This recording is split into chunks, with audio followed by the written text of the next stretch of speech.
Halo, selamat pagi. Nama saya Fiananda Fajar.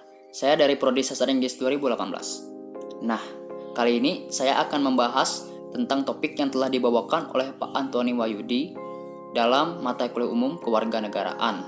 Nah, topiknya adalah demokrasi. Nah, sebelum itu, kita akan membahas tentang definisi dari demokrasi tersebut.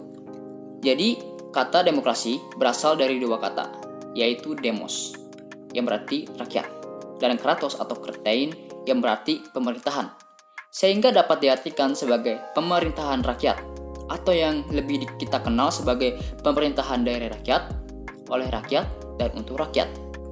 Nah, sekarang kita tahu bahwa demokrasi itu artinya dari rakyat dan untuk rakyat.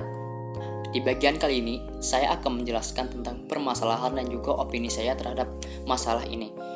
Kalau menurut saya nih, masalah yang paling utama adalah golput. Kenapa golput? Karena golput adalah salah satu bentuk dari partisipasi kita sebagai masyarakat Indonesia, terutamanya dalam pemilihan pemimpin. Banyak sekali pejabat-pejabat yang menjadi kandidat dan juga sekarang menjabat di kursi parlemen itu bukan berdasarkan pilihan kita, tetapi pilihan orang lain. Nah, ini menurut saya hal-hal yang patut kita perhatikan ketika kita ingin melakukan demokrasi. Yang paling penting adalah itu. Kalau kita sendiri tidak sadar terhadap pemilihan tersebut gitu, itu akan menjadi suatu bumerang untuk masa depan kita di masa depan nanti.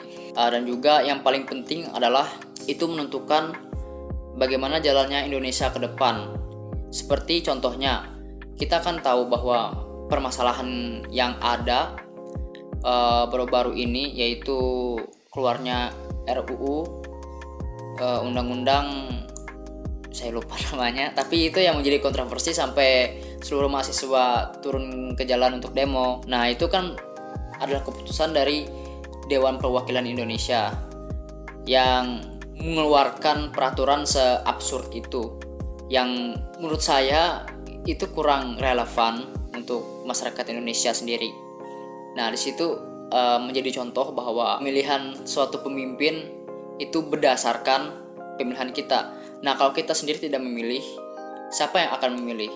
Kita bisa berasumsi itu bakal dipilih dengan orang-orang yang dipercaya sebagai tim sukses mereka gitu. Apalagi kan Indonesia menggunakan kertas sebagai media untuk memilih pemimpin.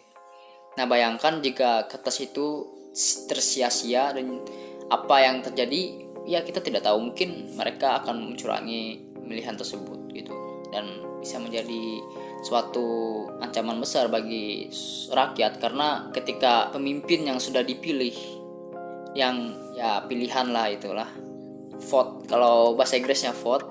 Nah, di situ kalau vote-nya melebihi target, itu bisa dipastikan bahwa seorang yang tidak kita pilih bakal menjadi pemimpin. Nah, sekarang kalau untuk penutupnya, menurut saya kita sebagai agent of change harus bisa merubah stigma ini, perilaku yang menurut saya buruk dari masyarakat Indonesia. Kita adalah mahasiswa Universitas Macung, kita harus berani menyuarakan suara kita terhadap gerakan ini salah. Nah, sekian dari saya, Fiananda Fajar, Sasing 18. Terima kasih.